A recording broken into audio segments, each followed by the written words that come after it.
আমি মনে করি চরমনাইকে জামাতের জোটে রাখা উচিত না। ইসলামিক তার একটা জোট করার চেষ্টা করলো, জামাতের আমি নিজে উদ্যোগ গ্রহণ করে চরমনাই পীরের মাজারে গেলেন এবং তাকে আহ্বান করলেন এবং পরবর্তীতে তারা ইসলামিক একটা জোট করলো, বৃহত্তর জোট। ইসলামী আন্দোলন বা চরমনাই পীর এবং আরেকটা আট্রসি পীর, এদের উৎপত্তিটা হয়েছিল হচ্ছে 80-র দশকে এরশাদ যখন ক্ষমতায়।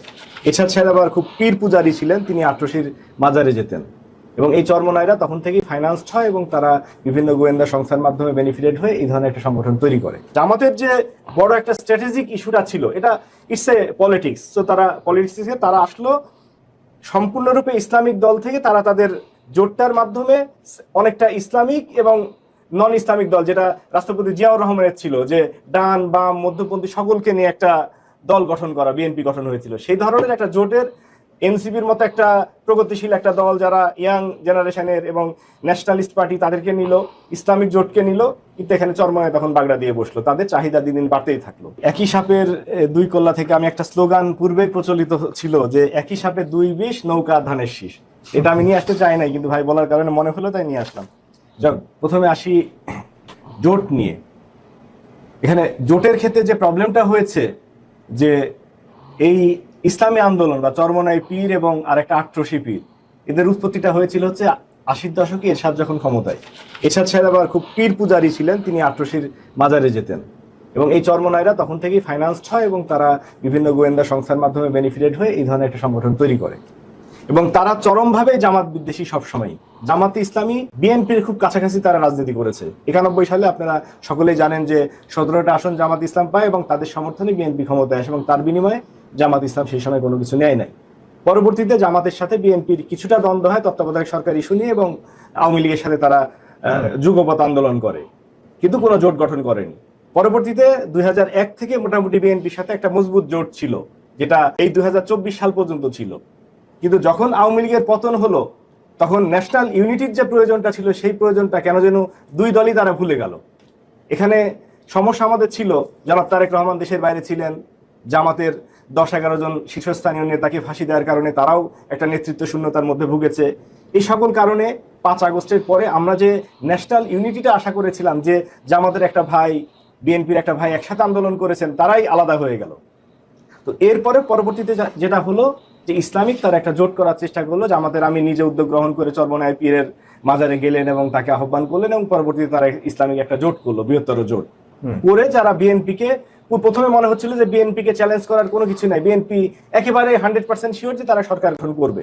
কিন্তু এই যে ইসলামিক জোটটা হওয়ার পরে তখন বিএনপির মাঝেও একটা সিরিয়াসনেস আসলো যে না, নির্বাচনে আমাদেরকে প্রতিযোগিতার সম্মুখীন হতে হবে, যেটা জনাব তারেক রহমান বারবার ইংল্যান্ড থেকে বলেছে যে আমাদের এই নির্বাচনী মানে মাঠ অতিক্রম করা খুব সহজ হবে না, এবং বিএনপি সেভাবে প্রিপারেশন নিচ্ছে। পরবর্তীতে সবচেয়ে সারপ্রাইজিং ছিল যে জামাত এবং এনসিপি তাদের কথাবার্তা কিন্তু খুব কাছাকাছি ছিল। আমরা দেখেছি যে সংস্কারের ক্ষেত্রে বিএনপির অনেক অবজারভেশন থাকলেও জামাত এবং এনসিপি তারা খুব কাছাকাছি ছিল, যে মৌলিক সংস্কারগুলোর ব্যাপারে, সাংবিধানিক সংস্কার থেকে শুরু করে রাষ্ট্রপতি সরানো এবং অন্য ইস্যুগুলোতে তারা কাছাকাছি ছিল। কিন্তু কোনো অবস্থাতেই এনসিপি এবং জামাত তারা জোট করতে রাজি হচ্ছিল না, বরঞ্চ এনসিপি চেষ্টা ছিল বিএনপির সাথে জোট করার।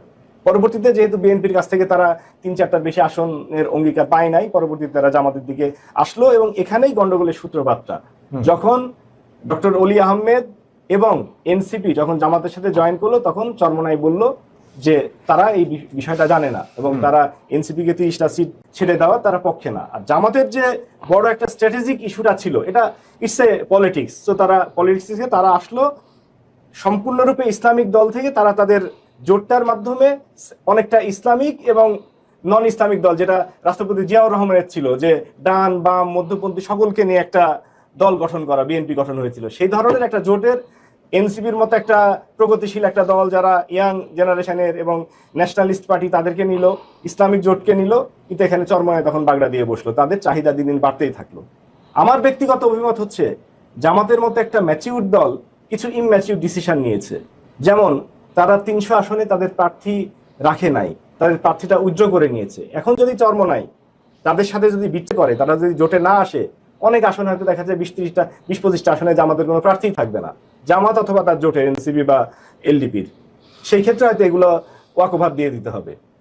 একইভাবে চরমনাইকে তাদের যেহেতু মার্কা আলাদা, জামাত চরমনাই এনসিপি তারা নিজ নিজ মার্কায় ভোট করছে, এটা জামাতকে চিন্তা করা উচিত ছিল।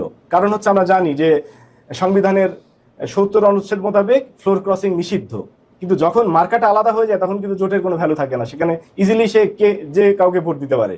কথার কথা 1991 সালে যদি জামাতে ইসলামী এমনটাও দাবি করতো বিএনপির কাছে যে আমরা প্রধানমন্ত্রিত্ব চাই, এই 17টা আসনের বিনিময়ে প্রধানমন্ত্রিত্ব দাও, তাছাড়া আমরা তোমাদেরকে সাপোর্ট দিব না, বিএনপি হয়তো বাধ্য হইতো। তো একই ব্ল্যাকমেল চরমনাই পীর করতে পারে। চরমনাই পীর বলতে পারে যে আমি 5টা আসন পাইছি, 5টার জন্য তুমি সরকার গঠনের জন্য আমাদেরকে প্রধানমন্ত্রিত্ব দাও বা রাষ্ট্রপতি বানাও। তো এই ব্ল্যাকমেলটা কেন যেন মানে জামাত আগে থেকে টের পায় নাই, বা ভাই বলছে যে এটা স্ট্র্যাটেজি, বাট আমি বলতেছি যে আমাদের বোকামিটা কারণটা হচ্ছে যে তারা উচিত ছিল এই ক্যালকুলেশনটা করা যে কোনো সময় চরমনাই বিচ্ছেদ করতে পারে। এবং ভবিষ্যতেও আমি মনে করি চরমনাইকে জামাতের জোটে রাখা উচিত না।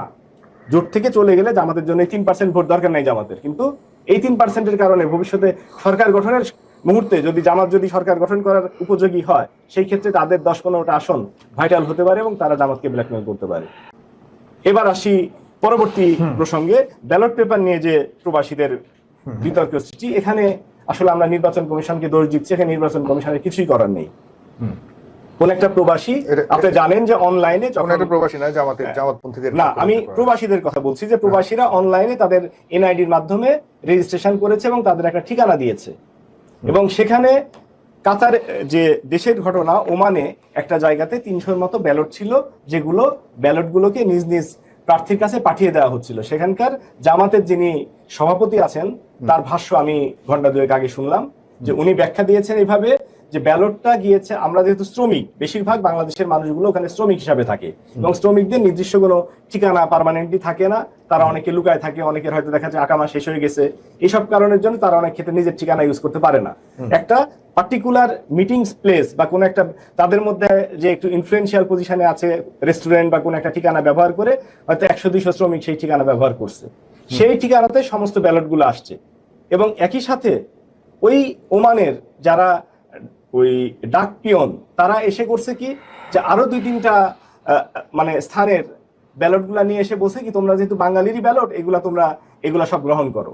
এই কারণের জন্য একজন ভদ্রলোকের কাছে 200-300 ব্যালট হয়েছে এবং সবগুলো ব্যালট খাম না খোলা পর্যন্ত মোবাইল নাম্বারটা খুঁজে পাওয়া যায় না। সো মোবাইল নাম্বারগুলোতে ডাকতে গেলে খামটা খুলতে হয়েছে। সো উনি সমস্ত ব্যালট এক জায়গাতে রেখেছেন এবং মোবাইল নাম্বার অনুযায়ী তাদেরকে কল করে ব্যালটগুলো দেওয়ার দায়িত্ব দেওয়া হয়েছিল আর কি। পারতেছিলাম না আপনার মাঝখানে ইন্টারাপ্ট করা, ওনারা দায়িত্ব দেওয়া হয়েছে এটা খুলবে আর উনি একা ফোন দিবে। আপনি পরে কথা বলুন। জি জি বলেন। পারতেছি না ভাই, আপনি সবাই চুপ থাকেন। এরপরে সেই ব্যালটগুলো উনি ডিস্ট্রিবিউট করতেছিলেন, সেটাই এখন বলা হচ্ছে যে এখানে কেলেঙ্কারি। কিন্তু নির্বাচন কেউ যে ঠিকানা দিবে সেই ঠিকানাতে ব্যালট আসবে, এটাই খুব স্বাভাবিক। এবং এই জায়গাটাতে ব্যালট আসার পরে ওখানে কিভাবে ডিস্ট্রিবিউট হবে, এটা তো নির্বাচন কমিশনের নীতিমালার মধ্যে নাই। সেটা হয়তো এইভাবে ওপেনলি তার করা উচিত হয় নাই, সেটা সব সত্য, কিন্তু এখানে জালিয়াতির কোনো প্রশ্ন আসবে, বিষয়টা সেরকম নাও হতে পারে। মানে পূর্বেই বিএনপি এই 15 লাখ এর মধ্যে এটা হয়তো কয়েকশো ব্যালটের একটা দেশে ঘটনা ঘটছে, এটা নিয়ে এত হাউকাওয়ার মতো কোনো বিষয় আছে বলে মনে করি না।